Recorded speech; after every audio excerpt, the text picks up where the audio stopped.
estimado licenciado y compañeros, reciban un cordial saludo de parte de nuestro equipo de trabajo.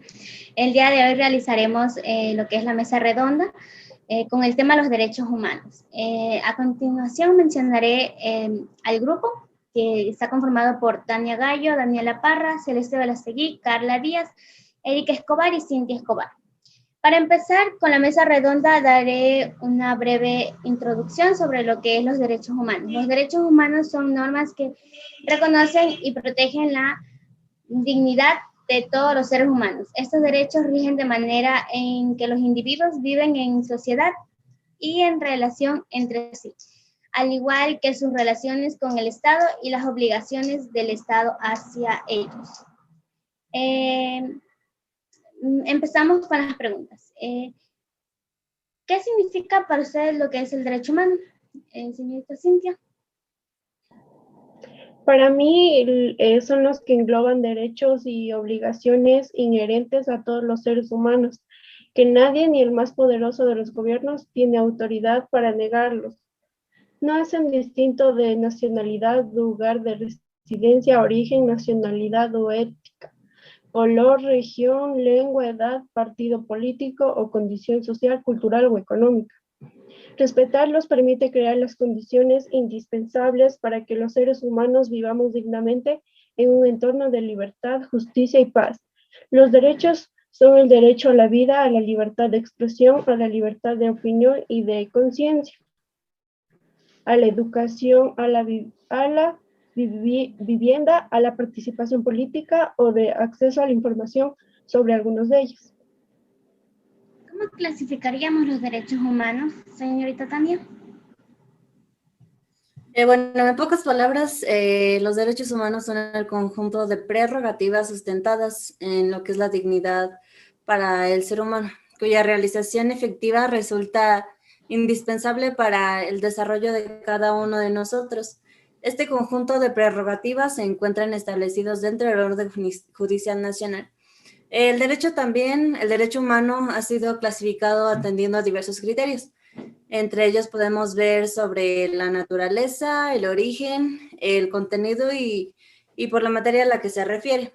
También los mismos están clasificados en 3 generaciones sumamente importantes. La primera vemos que es la primera generación, que está agrupada por los derechos civiles y políticos. En la segunda generación podemos ver los derechos económicos, sociales, culturales, y en la tercera generación podemos ver que están agrupados a diferentes personas o colectivas que tienen una misma idea o un interés en común. También podemos ver que con la creación de la CNDH se han establecido una extensa red de colaboración y cooperación con varias organizaciones, tanto nacionales e internacionales.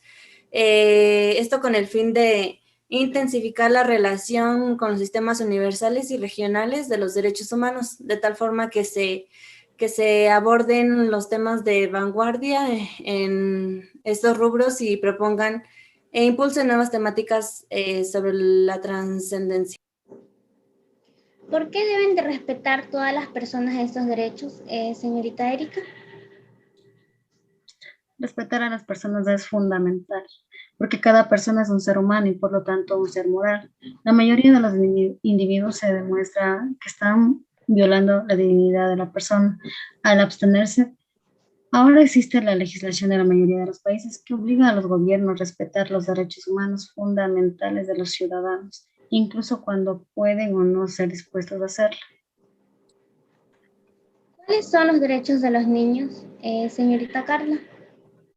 Bueno, los derechos de los niños son variados, pero hay unos 7 derechos que son los más destacados, que es el derecho a la educación. El derecho a la educación y el gozo de los beneficios derivados de la libertad cultural y del progreso científico son esenciales en los niños. El derecho a la educación es lo primordial en los adolescentes, en los niños, pero lamentablemente en el contexto del Ecuador estos derechos no se están cumpliendo a cabalidad y brindando una educación de calidad.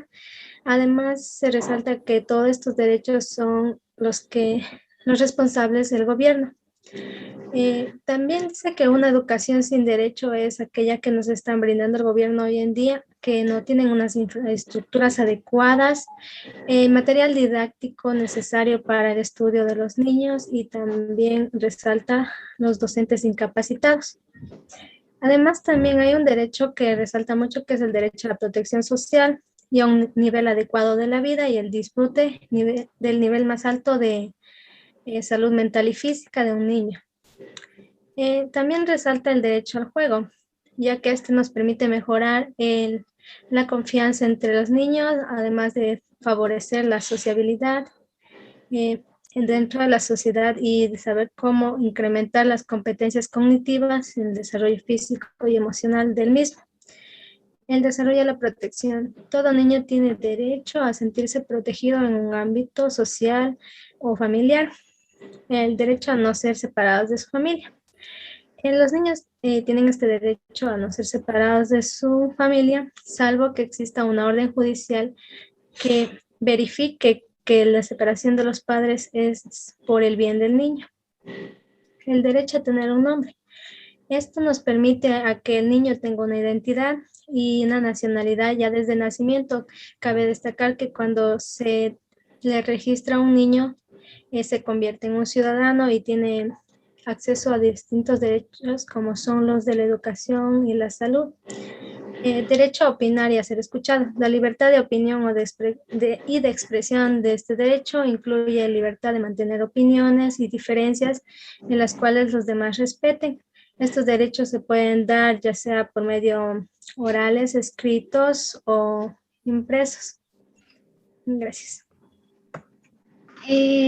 ¿Nos podría explicar sobre los derechos civiles y políticos, señorita Daniela? Los derechos civiles y políticos son los que constituyen los primeros derechos que fueron consagrados en los ordenamientos internacionales. Están destinados a la protección del ser humano individualmente considerado, contra cualquier agresión de algún órgano público. Los derechos civiles y políticos pueden ser reclamados en todo momento y en cualquier lugar, salvo en aquellas circunstancias de emergencia que permiten el establecimiento de ciertas limitaciones de solo algunas garantías. Entre los derechos civiles y políticos se destacan el derecho a la vida, el derecho al honor, el derecho a la libertad de seguridad, el derecho a la libertad de expresión, el derecho a elegir y ser elegido, el derecho a petición y el derecho al libre tránsito. ¿Qué entiende usted como justicia de género, señor Justin?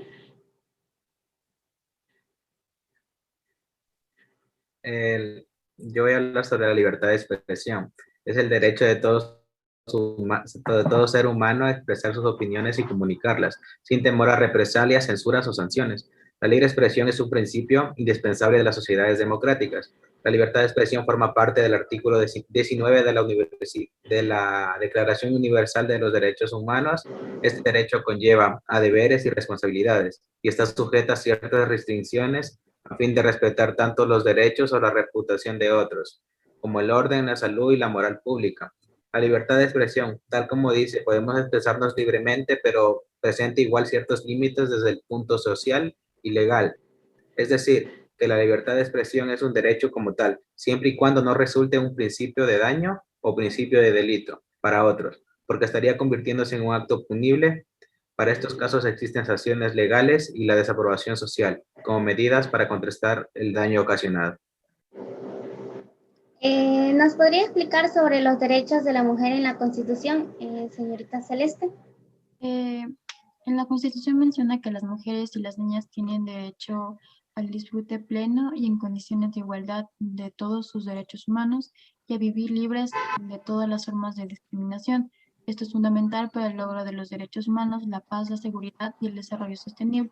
Por ende, también el derecho fundamental de las mujeres es a tomar decisiones libres y responsables sobre su vida sexual y reproductiva, al igual que tener un reconocimiento formal en el trabajo doméstico como un labor productivo, además de obtener una igualdad y responsabilidad en la familia y el apoyo como son jefes de hogar. también tener una educación no discriminativa que promueva a la equidad de género y que el Estado garantiza a las mujeres embarazadas y en periodo de lactancia a no ser discriminadas por su embarazo en los ámbitos educativos, sociales y laborales. A continuación dará el señor Wilman una breve conclusión sobre los derechos humanos. Bueno, voy a dar una conclusión final.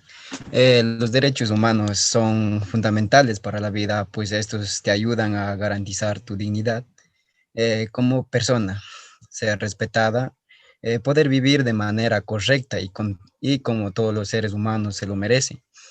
Pero para que se cumplan nuestros derechos es necesario conocerlos y ante una injusticia pedir ayuda para hacerlos valer. De lo contrario, no servirían de nada. También los derechos son ideales para poder vivir como seres humanos de plena libertad. Todos los seres humanos merecen la oportunidad de lograr el crecimiento y desarrollar de sus capacidades, más allá de sus necesidades básicas y de su supervivencia.